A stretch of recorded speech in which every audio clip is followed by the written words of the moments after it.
We very much appreciate this is a big afternoon. They all are, in a way, because all of these things that we do are very important. This afternoon, I'm thrilled to sign a historic executive order expanding access to high-quality retirement savings accounts for millions of Americans. In my State of the Union earlier this year, I promised to make these same types of retirement accounts enjoyed by the federal employees available to all Americans. So that's what we're doing. It only seemed fair. It's really a tremendous situation for all Americans. That was really much promises made, as I say, promises kept. I'm thrilled to be joined by incredible people that I know and the warriors. Jason Smith, these are Congress people. Brian Stile, Mike Carey, Lloyd Smucker, Bill Heisinger, Ryan McKenzie, John McGuire, Zach Nunn, Derek Van Orden, Jeff Crank, Nick Begich, Monica De La Cruz, and Mike Lawler. Warriors, every one of them. They're great people. They fought very hard for what we're about to sign. And since my election, the stock market has set 59, this is in a little bit more than a year, 59 all-time record highs, adding $9 trillion in value to really the value of our country, if you think about it. Under 4 years of Biden, the average 401k rose at a rate of just $875 a year. Last year under Trump, the average 401k balance was up $24,000. So $875 versus $24,000, I would say that's pretty good. This is really incredible. The numbers are incredible. The numbers being invested in our country are more incredible than anything. You see it. There are plants being built all over the USA. We have auto plants, not just AI. AI is doing great. We're leading China by quite a bit. But we have auto plants being built all over the country. They're coming back from Canada. They're coming back from Mexico, Germany, Japan, South Korea. Wherever they build autos, they're coming here. Nobody ever thought they'd see that. The union loves me. You know, I did very well with the auto workers, but they like me a lot more now than they did when I was just talking about it. Beginning at the start of next year, every American will be able to go to TrumpIRA.gov and open a new low-cost IRA account. You'll then be able to access the same type of retirement accounts that federal employees enjoy through the thrift savings plans, which are incredible. As part of the Federal Savers Match Program, low-income Americans will be eligible to receive up to $1,000 per year in matching funds deposited directly into their accounts. It's a great thing. For millions of Americans who lack employer-sponsored plans, this will be really revolutionary because they'll be covered. Nobody thought that was possible. For example, if a 25-year-old who is eligible for a Savers Match Program invest just $165 a month under the matching federal contributions, they will have an estimated $465,000 in their account by the time they're 65 years old. In other words, they'll be rich. And there's something awfully nice about that. But this is only the first step. I was talking to Kevin Hassett a little while ago, and the people standing right behind me, we're going to take it to the next level. And the next level, Kevin, you're going to mention something, but the next level will be necessary to have congressional approval. What you just heard, we don't need congressional approval. And it'll never be terminated, because to terminate it, if somebody else is in office, to terminate it, you'd have to take that money away. You'd have to really take away something that's so positive. I don't think any politician would do it. But to take it to the next level, we need congressional approval, which should be very easy to get. It should be bipartisan. Normally it would be bipartisan, but today nothing's bipartisan, right? I mean, it should be something that everybody supports. So, Kevin, before we start, maybe you could just explain what we're talking about for the next level. Right. So for the next level, sir, what we're already talking, Chairman Smith and I, about, and I've been talking with Mr. Smucker about this for a number of years, is that we're going to expand this program that you're creating here, which is for low-income people, to middle income people and maybe above as well, so that every American, most most high-income people have an employer that gives them a 401k with a match, but low-income people or Uber drivers or something, they don't have access to that. They don't have access to the match. What you've done here is you've given the match to low-income people with incomes below $35,000.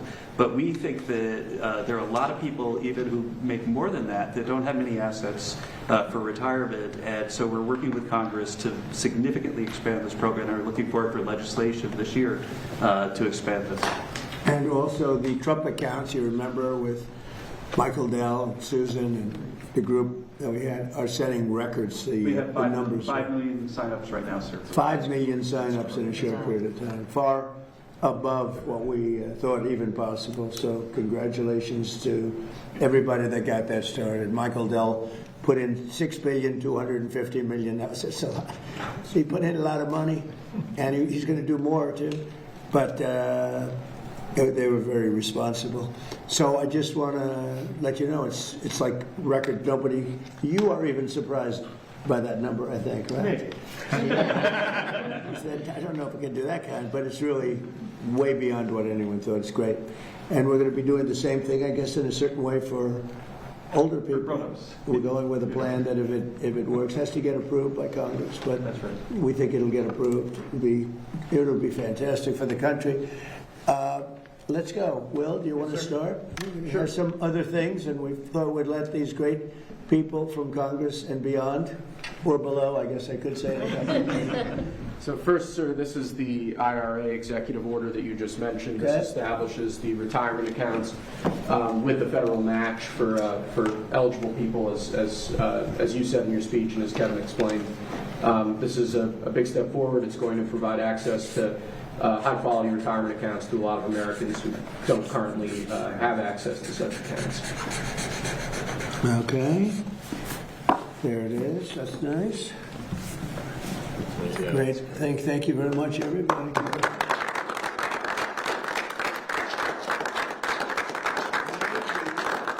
We'll do some that aren't associated with this, and then we'll talk about this with the press. You'll ask some questions of the Congress people, okay? Because they were really responsible for this. All right? Yes. Who would like to hold that? Okay, good. Popular guy. Okay, let's go. This is a presidential permit authorizing the Bridger pipeline, sir. This is a transborder pipeline similar to the old Keystone XL pipeline.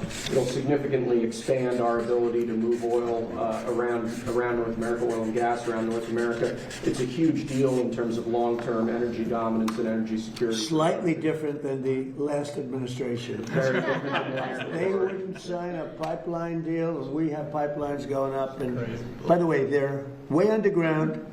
They're not a problem. Nobody even knows they're there. It's so crazy, but they wouldn't approve anything having to do with the pipeline, and they're great. As opposed to trucking it or training it, they're great. A lot of jobs, too. A lot of jobs. Okay, very good. Next. This is an executive order on federal contracting, sir.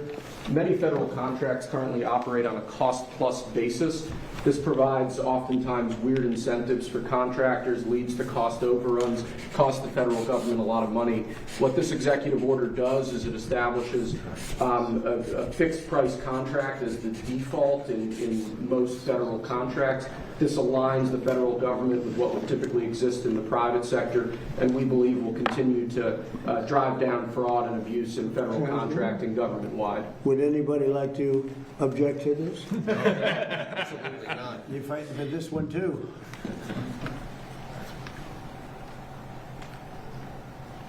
Okay, thank you. Next.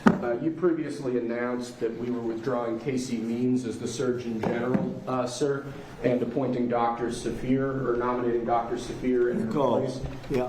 That on the left is the withdrawal, which will later be transmitted to the Senate. Okay. And on the right is the new nomination form for our new Surgeon General. Nicole Sapphire, she's with Fox, was with Fox. Is it with Fox anymore, Peter? But she's great. She'll be the Surgeon General. Close idea. I believe she's with Memorial Sloan Kettering in New Jersey, sir, and she's an outstanding doctor. She is.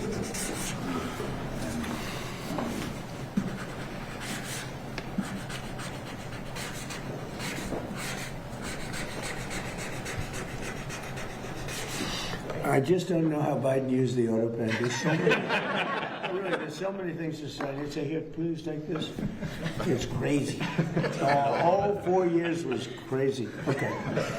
Let's not bring it up.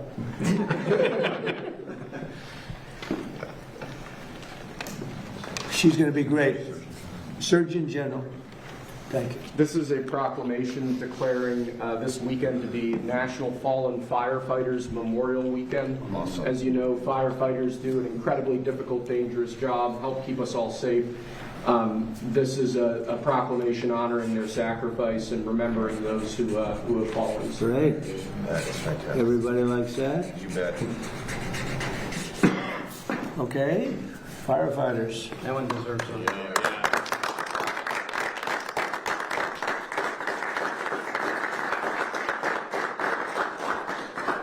Okay. Lastly, sir, this is another proclamation. Your administration, particularly the First Lady, have made foster and adoptive care major priorities. This is a proclamation declaring National Foster Care Month, honoring those who have participated in foster programs, who have helped raise foster children, Right. And speaking about the many things that your administration, including the First Lady's office, have done on that set of issues. Yeah, it's been a big thing for the First Lady, so this is in honor of our First Lady. Well said.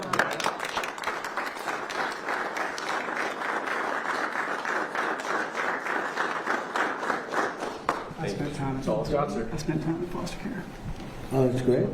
That's great. God is good. Thank you very much. Thank you, Mr. President. So do you have any questions? Maybe we discuss the first signing first? Do you have anything on that?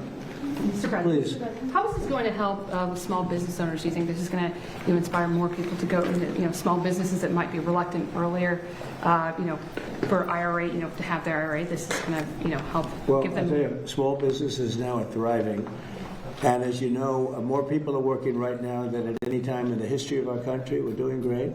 And there's more investment being made in the United States than any country at any time in history. And a lot of that's AI, and a lot of that's maybe in a certain way, maybe more importantly, auto plants are all coming back to our country. They're coming back from different countries where they left us, for Germany, as you know, and Japan, and South Korea, and Canada, Mexico. And they're all coming back at levels that nobody's ever seen before. And tariffs did it. I did it. Maybe the election did it, but tariffs did it. And if they build here, they don't have to pay tariffs. We have Germany is giving a lot of companies are coming in from Germany, from Japan. Japan just announced $10 billion more plants going to be built between Toyota and Honda and all the different companies they're pouring into our country. In South Korea, Canada, they're coming in. I don't know what they're doing, but I can tell you they're coming in tremendously from Canada. There's no reason they don't want to pay the tariff, and because of that, they're investing at levels never seen before. We will, for 30 years we virtually didn't build an auto plant in this country, and now we're doing more than we've ever done. So I'm very proud of that. AI is going wild. We're doing great, and we're letting them build their own electric, but we're actually making them build their own electric plant, so they take tremendous amounts of energy to have a successful plant. And they're building all of the new ones. They're building their own electric plant, like a utility, and any extra they'll either give it or sell it for a good price to local communities and to the grid. So it's going to be fantastic. But we have tremendous amounts of factories being built in our country now, more than we've ever had at any time ever before. And we have the biggest investment being made in our country. In the history of our country, by the way, in the history of any country, there's never been a country that has the kind of investment coming in that we have right now. And these things are being built right now. So you're not going to see the results. I mean, you see construction results. You notice the construction workers are through the roof. But when they open, the numbers are going to be staggering. Do you have a question? I certainly do. Thank you, Mr. President. You had some good economic news, GDP, 2% growth. Yeah. New orders for business equipment surged to the highest level in 6 years. And IRS data shows that the average federal tax return is up by more than 11% when you compare it to the same time as last year. Do you believe that It this is is up over evidence? 100%. Do you believe that this is evidence that the big, beautiful tax cuts that you signed into law last year are working? And do you think the economy is going to continue to hum as the year progresses? Yeah, thank you. So the biggest tax cut in history is in the great, big, beautiful bill. And I think, I see it. I actually see it reported where people are shocked at how much money they're making. They can't believe the refunds that they're making. 5,000, 6,000, 7, 8, 9.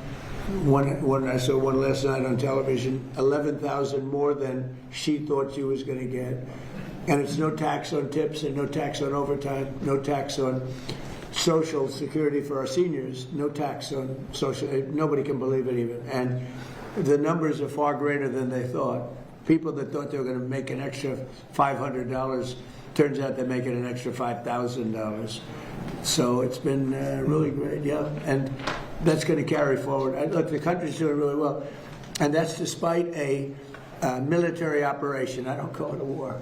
I'd rather have a military operation where really, Iran is dying to make a deal. I can only tell you that. I don't want to get into the, but they cannot be nuclear other than that. But their Navy's gone, their Air Force is gone.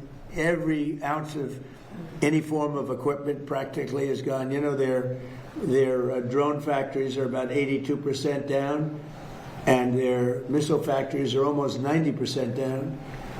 And many of their missiles have been knocked out. They used some, but we knocked out more than they used.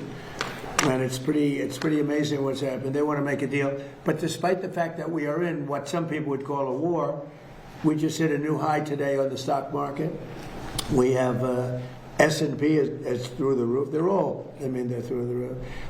And, when we hit 50,000 on the Dow and 7,000 on the S&P, I said to myself, we got to do something about Iran. They want to have a nuclear weapon. You can't let them have a nuclear weapon. And I hated to do it to my people because they said 50,000. Peter, you know this, that 50,000 wouldn't be obtainable in my 4 years or anybody's 4 years. And we hit 50,000 in my first year, the end of my first year. We hit 7,000 on the S&P. They said that would be even less attainable. And we hit that at the end of the first year, before the year was up. And then I said to Kevin, sorry about this, Kevin, but we have to put out a fire. And the fire is taking place in the lovely country of Iran. And they want to have a nuclear weapon. And if we didn't use this beautiful, see that plane right there, that beautiful B-2 bomber? It looks small there, but it's actually quite, it doesn't look very powerful there, but it's quite large, actually. We ordered 25 more of them, the updated version. All built in America, which is very nice, right? But if we didn't have that B-2 bomber, if we didn't go in and do what we did, we obliterated that nuclear capacity of theirs. And so they didn't get the nuclear bomb.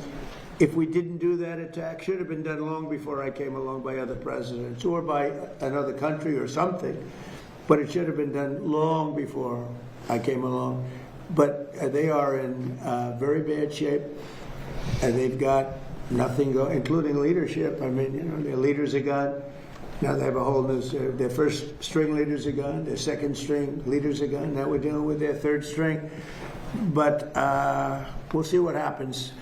It's been an amazing period of time between Venezuela and where we're doing great. We're getting along with them great. We're working very closely with them.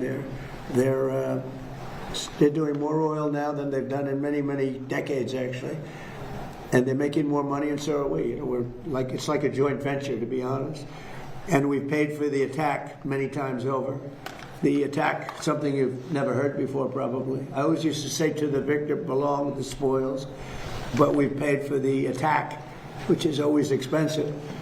But it was a less than 1 day attack. It was actually a 45-minute attack. And that's a good, they have good military in Venezuela, but they did not expect that and that and that and that. Other than that.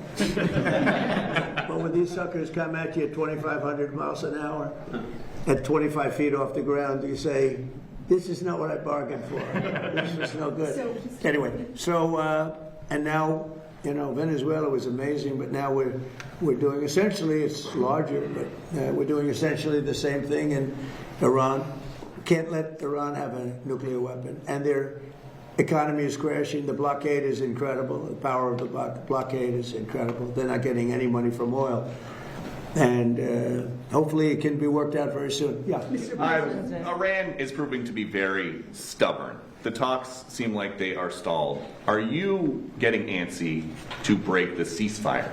Well, I mean, I don't know what stubborn is because really nobody knows what the talks are except myself and a couple of other people. They want to make a deal badly. And we have a problem because nobody knows for sure who the leaders are. It's a little bit of a problem, The leaders have been wiped out along with their military, almost all of their military. I mean, think of it. 159 ships was their total Navy. 159 ships are gone. They're underwater. They're way below sea level. Sea level is a big difference. Pretty deep waters over there, too. So, I don't know that we need it. We might need it. And on Iran, a little while ago, the president of FIFA said that when the World Cup is here in the U.S., the team from Iran will be playing in the games. Well, if Johnny said it, I'm okay. Are you did Johnny say it? He did? What if they Johnny win? Infantino, that's a piece of work. What if they win? Well, if they win, we'll have to worry about that. That's not. I'm going to have to worry about that one. That would look. You know what? Let him play well. Johnny's fantastic. He's a friend of mine, and he talked about it. I said, "You do whatever you want. You can have him. You don't have to have him. Probably have a good team. I don't know. Do they have a good team? Do you have any idea?" I have no idea. Would be hard to believe, actually. But I think let him play. Right? This is a little bit different, but what is your take on these reports that your show, The Apprentice, is going to could come back on Amazon with host Donald Trump Jr.? Well, I've been hearing it. Look, we had a great success, 14 seasons, and The Apprentice was a tremendous success. So I've been hearing that, a little bit. So we'll see what happens. He's good. He's a good guy. He'd be probably good. He's got a little charisma going. You need a little charisma for that soccer show. So we'll see what happens. Yeah, they told me about it. We'll see. Mr. President, thank you, Mr. President. There's been some talks about changes to your security after what took place. Changing my security. Changing your security after what took place. Well, they did a pretty good job, actually. They stopped the NFL running back. I mean, he was like a running back. In fact, if he ever got out, they're probably going to sign him. He was a speedy guy, but he was stopped. They had many levels in front of him before he would even come to us. You could be a baseball team and win 19-0, and somebody could say, you should have won 21. You should have gotten 25 runs. The team was no good or something. So I don't know. I can only say that I know a lot of those people at Secret Service, and they were good and they were forceful. And I saw the guys in front of me. They were powerful-looking guys. I said we could send them to Hollywood. They could make movies. I think that there's always room for improvement, right? And he got into the building. The problem is I know that's what I do. I build buildings like that. Much nicer, actually, but I build buildings like that. And, when you have 1,000 rooms sitting on top of a ballroom, and you have the elevators coming down right near the entrance, it's a pretty tough situation. Now, right outside, we have something that's on time, on budget, actually ahead of time, and ahead of budget depending on finishes. Finishes is a big difference between marble and onyx in price, but it's right on budget, right on time. And that's built to the highest standards of security. No units on top, no hotel built on top where an elevator comes right down through the middle of it. It's a tough location. That's a tough location. So I think I know the people at Secret Service. I think they're great, and I think the Congress has to take care of those people. We're talking about ICE, we're talking about Border Patrol, Secret Service, everyone. The Democrats essentially want to defund the police, just so you know. That's right. They want to defund law enforcement. It's crazy. These people have gone crazy. I heard Hakeem Jeffries, a low IQ person, he's a very low IQ, screaming today that the Supreme Court is illegitimate. I mean, that's a dangerous statement. Then if I say something modest, they say, oh, he's a king, he's a king. They're sick. But Hakeem Jeffries said the Supreme Court is illegitimate. That's a rough statement. If I made that statement, it would be the biggest story out there. Bad things would happen. One of the ideas. Go ahead. The average price of a gallon of gas is now $4.30 All right, in this country. And you know what? And we're not going to have a nuclear weapon in the hands of Iran. The gas will go down. As soon as the war's over, it'll drop like a rock. There's so much of it. It's all over the place, sitting all over the oceans of the world. And it'll go down. But what won't happen is if Iran had a nuclear weapon and used it, then the whole world is a different place. What about You're the not going to have to pictures? pay Impact a little on bit more for Republicans? gasoline. The gasoline, the oil will go down rapidly as soon as the war is over. Can I follow up? I was Good going to to see ask you you again, about- sir. I've got two questions. First, I want to follow up on Daniel's question. I've described you as the peacemaker. You're achieving peace around the world. Due to these latest policies, big beautiful bill, no tax on tips, no tax on Social Security, no tax on overtime, now the Trump account, and then the IRA account. Could we describe you as the wealth maker? Well, I'm helping people out. It's a nice question, actually, but I'm helping people. These people are with me. You know, these are great people, and feel free to speak up if you'd like, because they wanted this to happen, and we got it done. And they're Republican people, I think, in all cases, right? In all cases. It's crazy. We need, like always, unanimous, because the Democrats, they will vote against anything, no matter how good. If they had their favorite thing in the world, and we happen to want it, but we found a new strategy. We're going to oppose every single thing that we want, and we'll get unanimous votes. So I'm going to come up and oppose everything, Brian, from this point forward, and they'll vote for it. Go ahead. Second question. You created Space Force on Yeah. the second end, towards the end of your first administration. Right. You just had the Artemis II crew in here. I know it's a big accomplishment. What do you see moving forward, the duration of your administration in terms of space exploration? I know that was a big moment for you. Well, doing Space Force I think it's going to go down as one of my more important things. It's turning out. Even a lot of these great military operations that we have right now, when you look at Venezuela, when you look at like the decimation of Iran, which was considered powerful, it was the bully of the Middle East. And a lot of that took place so effectively because of what's coming out of space. When we did Space Force, when I did Space Force, I'm very proud of it, space was like, we were third. China was first, Russia was second. Now we've leapfrogged. We're way ahead of China, we're way ahead of Russia. And we made some great choices. The first person that headed Space Force, and really after that we had a couple of really great people heading it. Always very important. And a new person is heading it now. I think he has a chance to be as good as anybody, as good as, maybe better, I don't know. But we've had great people heading up Space Force. It's been very important. It's been very important for what we're doing with respect to the different places. And as far as peace, I settled 8 wars. And people try and dispute it, but then they go over them. And almost in every case, they sent letters thanking me and letters to the Nobel Committee. I don't care about that. Maria was very nice. She gave me a Nobel Peace Prize because she said she didn't deserve it. She was very, very nice. But I settled 8 wars. And in every case, the people, the prime ministers or presidents wrote letters thanking me. And in the case of India, look, the biggest one would have been Pakistan, India. The prime minister of Pakistan said, I saved from 30 to 50 million lives, but it could have been more than that. 2 nuclear nations were going at it. 11 airplanes were shot down. They were in the first week of what would have been a very bad war, and I got it solved. You know how I got it solved? By the use of tariffs. I said, I'm going to charge you tariffs if you guys keep fighting. And they said, oh, please don't do that. You just lifted the tariffs, right?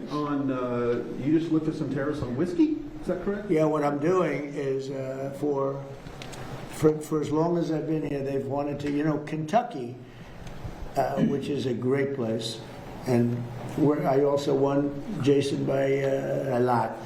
But Kentucky, with the bourbon, and Scotland with the whiskey, and they've had trade for years and years and years, and a lot of restrictions, a lot of different restrictions took place that didn't amount to much, and it really stopped them. I don't know if you know, it's a barrel trade. They use the barrels from the one to take care of the other, and the barrels are only good for one unit. In other words, they can't be used twice. They can only be used once, but the once makes it a better substance. I'm not a big drinker, so forgive me, but it makes them a big substance and a better taste. But they dealt for years. This was Scotland and Kentucky, mostly Kentucky. And I just took all the restrictions off, so Scotland and Kentucky can start dealing again. And I did it in honor of the king and queen who just left. They're heading back, and it was a big deal. They've been trying to get this for a long time. Yes, Mr. President,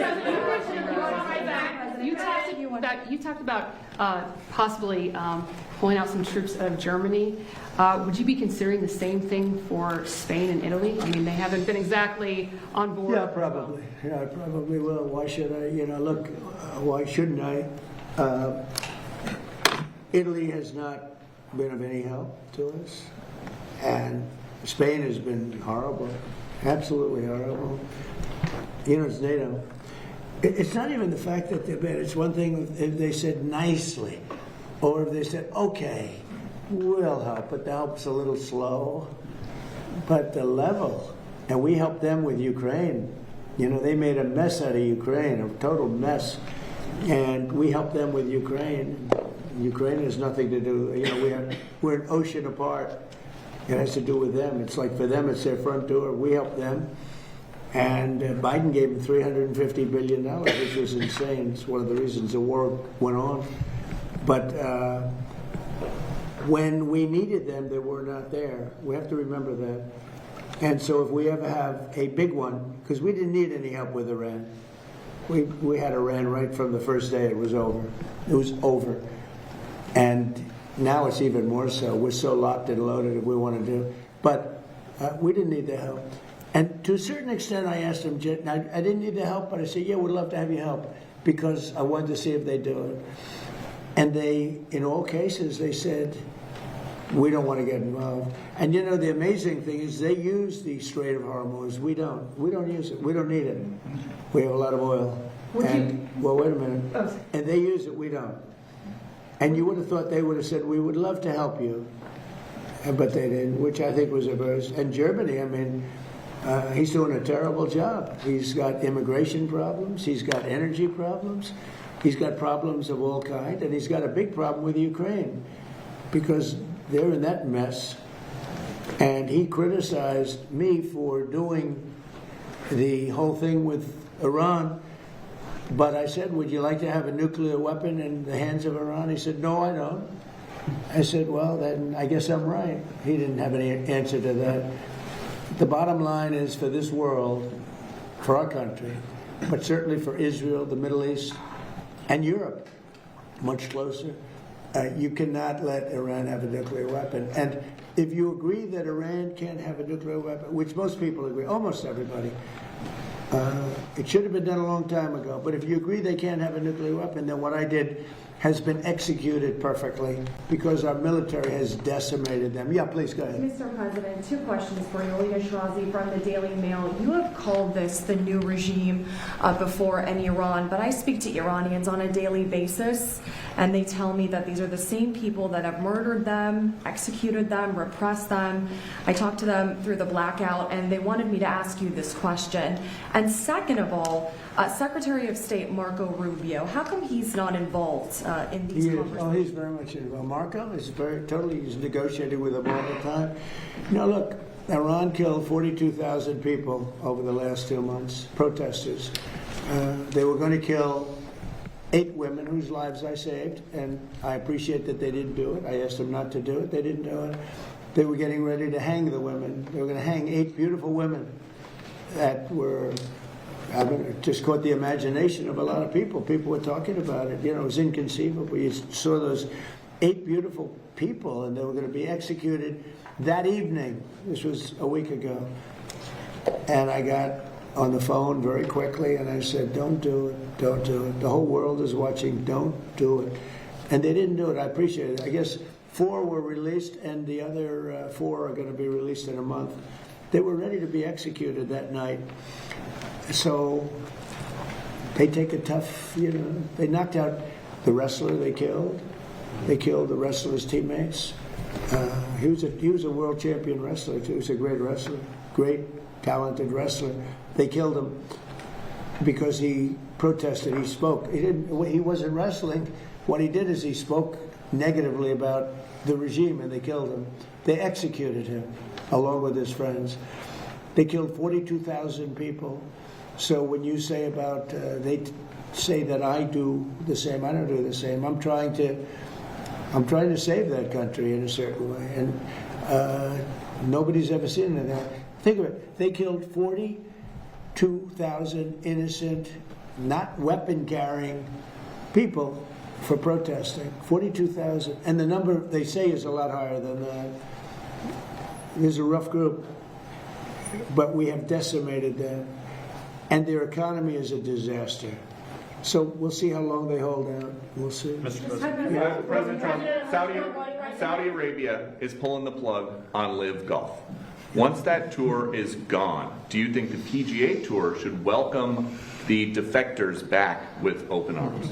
Well, I do. It's a great question. In fact, if I had time, I'd love to watch television today because the PGA Tour is playing at Doral, the Cadillac Championship.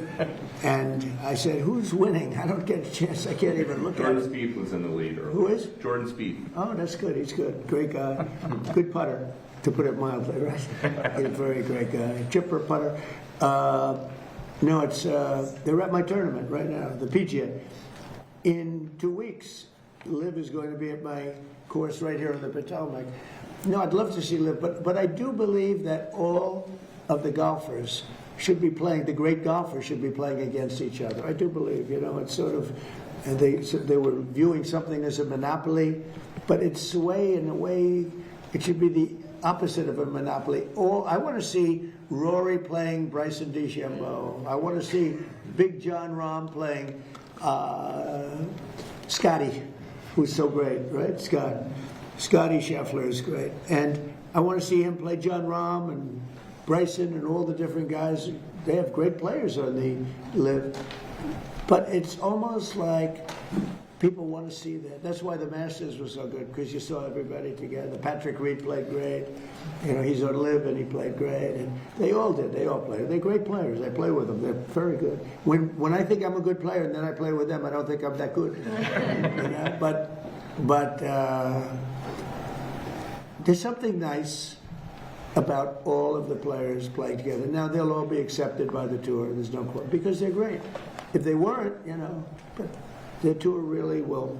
The tour wants to have the best player. You can't have the best player that they're boycotting. Now, they may do something, you know, a little bit, but they'll all be back on tour and it'll be great. And, you know, having one tour, now I don't know that what's happening with Liv. I'm not sure what's happening with Liv, but they are playing in my course 2 weeks on the Potomac, beautiful course. But right now they're playing at Doral, which I own.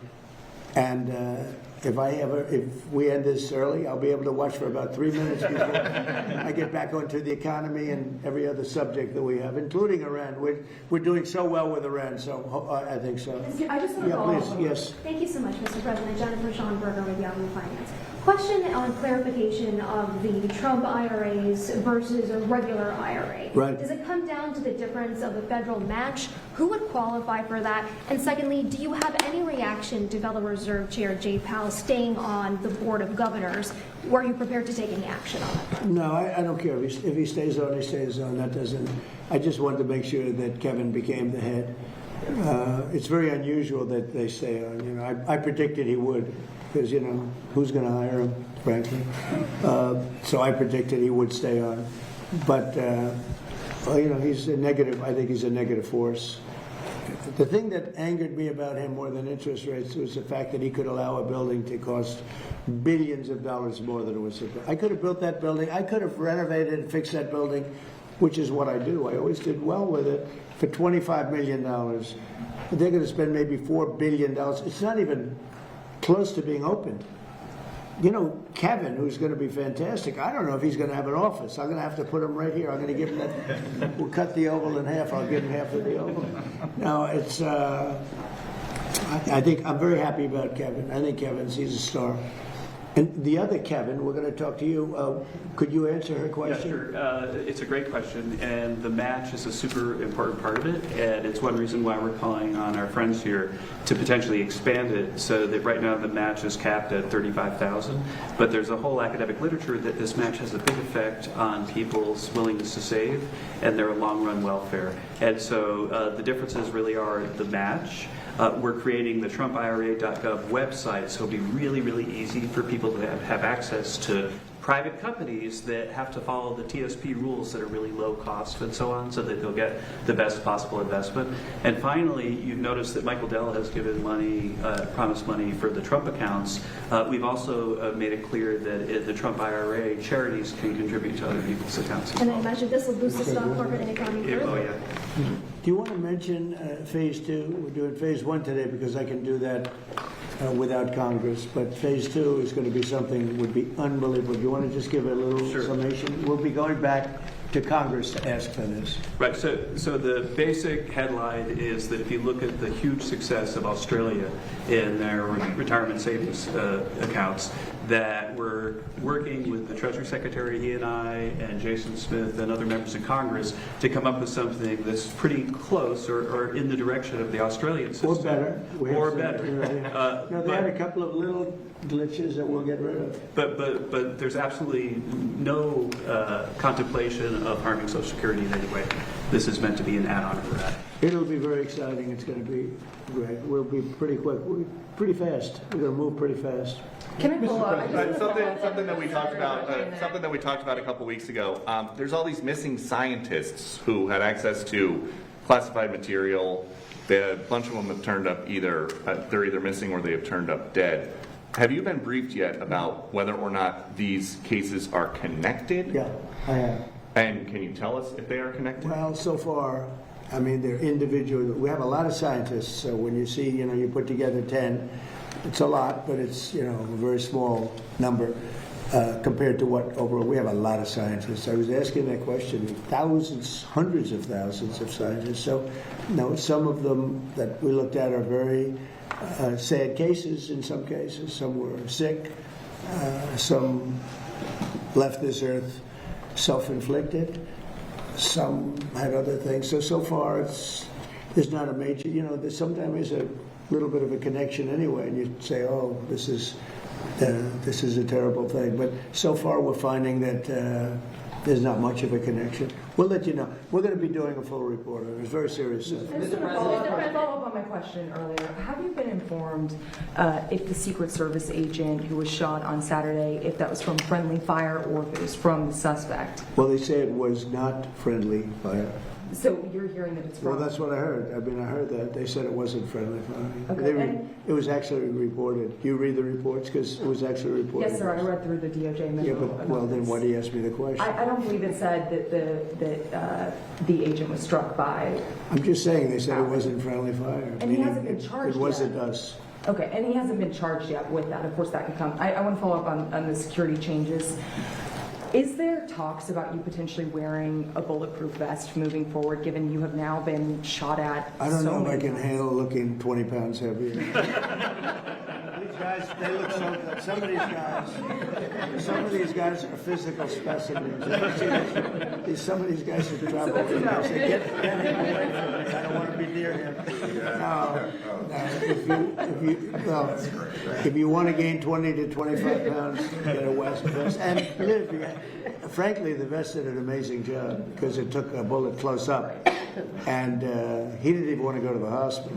I mean, we sent him to the hospital just in case, but he didn't want, it's still a hit. But he didn't want to go to the hospital. The vest totally protected him. Still a lot of power behind that shot, though. That's like getting getting hit by Mike Tyson. But it's amazing. I've been asked about that, and I guess it's something you consider. In one way, you don't like to do it because you're giving into a bad element, and so I don't know. But I have been asked about it. How nervous are you about it happening again, another assassination attempt? I don't think about it. You don't think about it at And all? if I did, I wouldn't be doing a very good job here. I'd be thinking about nothing but that. I don't think about it. I don't think about it. If I did, I wouldn't be effective. Okay. Mr. President, Right. real quickly, you pushed on True Social, calling on Senate Republicans to blow up the filibuster. They It is should. a big issue with MAGA. MAGA wants you to get rid of it. They should Why do don't it. they do it? Why don't they do it? I don't know. I have no idea. You know why, I guess? Because they have 3 or 4 that are like hard line. The same ones that are hard line, no to everything. And if you don't have all of them, we have a very small majority. John Thune's a good man. I said to him, John, just go take the vote. Let's expose who the people are.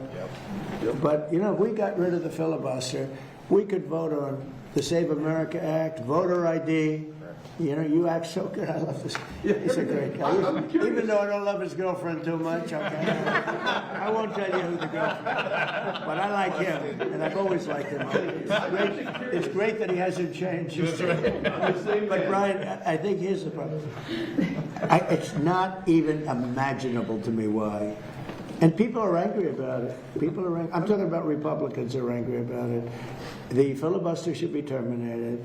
If the Democrats ever get a shot, which probably, based on history, sometime they will use it in the first minute of the first hour, and they will execute all of the bad things. 21 justices, they really like 21. I heard 13, but they really want 21 Supreme Court justices, and they really want to have D.C. and Puerto Rico become states.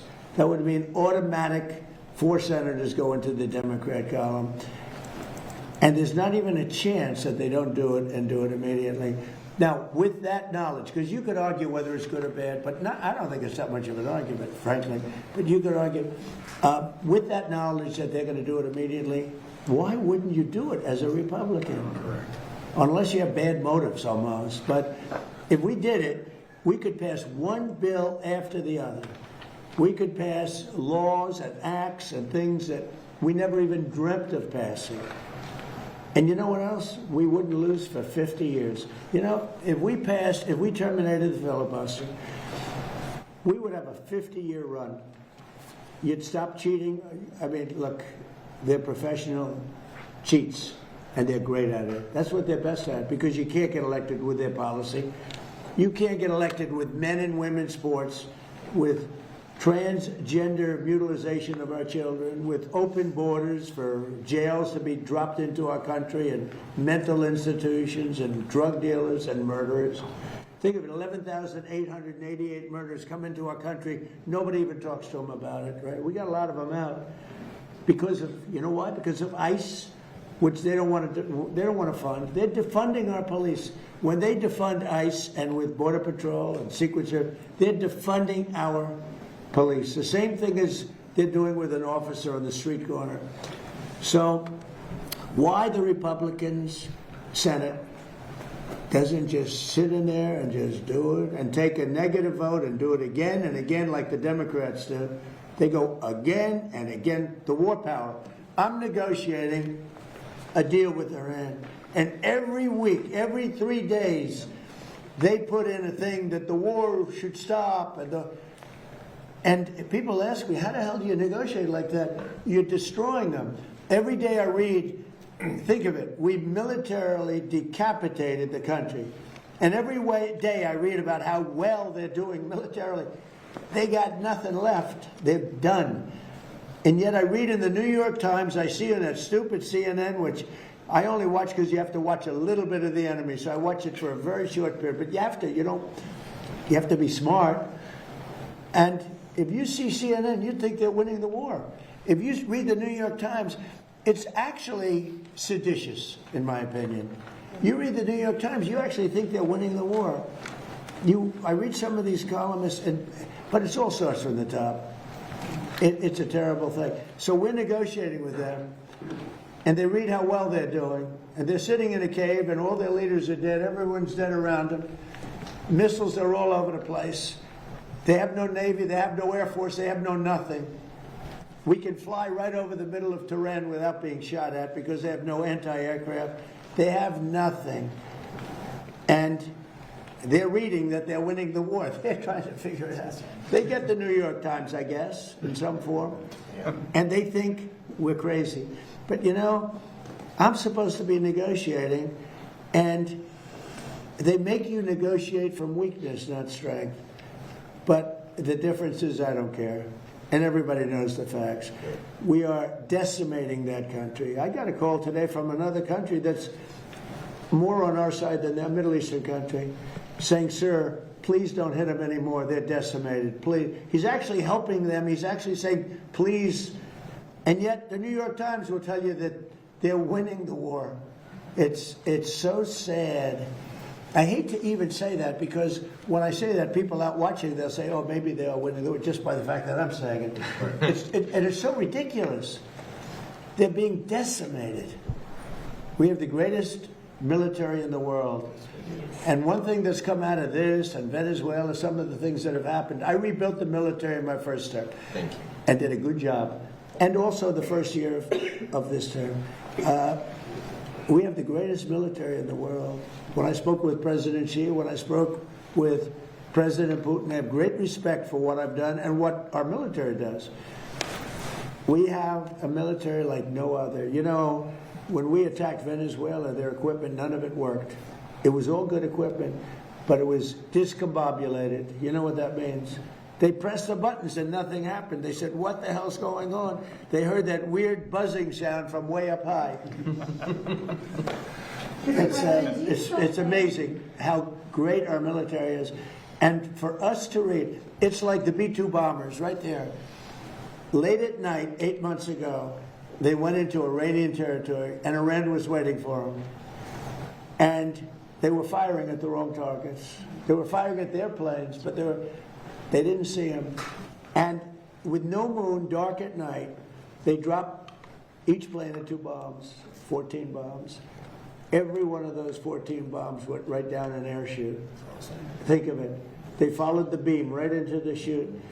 And every single one of those bombs, very powerful, 200,000-pound bombs, every one of those bombs went right down an air chute. Late at night, think of it, late at night with no moon, you couldn't see a thing. They put those, and they went into territory. All of a sudden, I was watching. They got faster. Then they go like that because the bombs go faster when they head down. I wouldn't want to head down. I'd head up. I'd want to get the hell out of there. And they let the bombs go. And then the first one that let them go was a perfect hit. He said, skedaddle. And that plane turned over in its size. And it went back to a place called Missouri, if you don't mind, Jason. God's country. It went back. It wanted to say hello to a very powerful congressman, by the way, from Missouri, Jason. So every one of those bombs, and yet before they landed, CNN came out with a report that maybe the damage wasn't that great. The damage was far greater than we said. It was obliteration. And when the Atomic Energy Commission went there 1 week later, they say Trump was right. It was obliteration. And they still haven't been. They've had possession of the site. They haven't been able to do anything with it. That stuff is buried. And the reason I took I was angry about it was because it's disrespectful to those pilots and those incredible people, including the people that maintained the planes.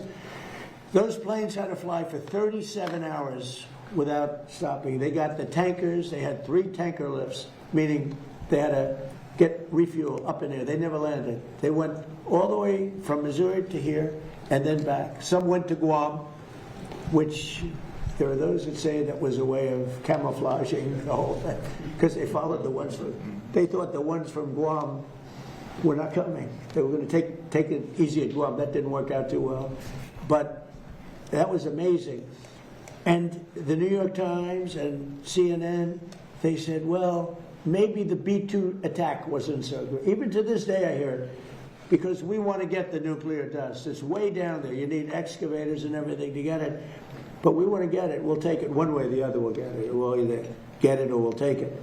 They'll either give it to us or we'll take it. But I think it's very disrespectful to our incredible military when they say maybe they missed the target. Every single bomb hit the target. Then on top of that, we shot from submarines 30 unbelievable missiles that also hit the target on top of that. It was complete obliteration. And it was confirmed by Atomic Energy. But even the other day I saw on CNN, well, I don't know. They want the stuff, so therefore the bombs didn't hit. Yeah, we want the stuff. It's way buried. But we want to get it. We will get it. It won't even be hard. But they have to respect our military. They have to. If it were a miss, I tell you, we'd be fine. It would have done a lot of damage. But these bombs went down the air chutes. They'll never build air chutes again in a mountain. They built these air chutes to get a layer up there. They'll have to find a different way because it didn't work. But our military is amazing. There's never been anything like. We have the most powerful military on earth, and it's too bad we have to use it, but we're doing really well. So we'll see how that all works out. Thank you very much, everybody. Thank you. Kyle, thank you. Thank you, President. Thank you, guys. How do you like the new floor? So we had what I do best is build. That's what I do best. I think I say to people, am I a better builder or politician? And most of them say politician, but that's okay. What I do best is I build. The ballroom will be just like that. So I went out and I have a special black granite. Granite is the most powerful stone there is. Marble is much weaker than granite. I like marble more because marble can be more beautiful, but it's a much weaker stone. When you look at grave sites and you look at a marble plaque 100 years old, you'll see oftentimes you can almost not read it. When you look at a granite plaque 100 years old, it looks like it just got put there yesterday. That's a test. But we have the finest granite anyone's ever seen. It's called flawless granite. There's very little of it. And I replaced broken slate that was put here many years ago. I saved the ramp because it's in honor of FDR. FDR right up there, he had that built as a ramp. They said, oh, sir, we'll straighten it. I said, no, you have to leave the ramp. It was built. That ramp was built for FDR with a wheelchair because it's pretty good slope. But a lot of people say, why is it a ramp? They say because of FDR. They say, I get it. But we saved that. But we replaced the broken slate. And slate, by the way, is meant for a roof. It's not meant for a sidewalk. And we replaced it with granite, the highest grade granite. It's valued at, they value stones in terms of, that's valued at 1 million plus. That means 1 million plus years. A marble will oftentimes be valued at 200 years, 300 years. This is giving you a little lesson in stone. Somebody will say, he went off on a tangent. There's something wrong. Like I did with the pen. I gave you a little thing on the pen, that pen is better than the one that cost $2,000 that you're handing to everyone. See, this one, I can hand to these guys, that's worth $3. Okay? So, anyway, but I always felt guilty. But they said, he went off on a tangent. I always say, if you don't find it interesting, leave during it. But the granite pen, in fact, if you can, let them leave through that door. It's just completed. We had it completed for King Charles. On time, on budget. I paid for it, so it's very expensive. I would have taken. Does he love this? He loved it. He loved it. He's seen some nice The stone. Trump Renaissance. This is a Trump Renaissance Well, here. we're fixing the White House. Mr. President, what But about, it was sort of terrible. People would walk to the Oval Office over broken slate. Again, slate is used on roofs. It's not used where people walk on it, and it's been walked on for a long time in many, many broken pieces. So I said to do it right. Now, the other thing I did, if you want to have a little, all of the columns, they had 200 years of paint on them, and they looked terrible, and they were chipped and broken, and when you have a lot of paint, and I stripped the columns back down to the original stone and painted them, and you'll see it. But you may want to, final touches, little touch up here with the paint. get a little hit by a couple of these heavy stones. You know, they're very heavy, thick. It's thick granite.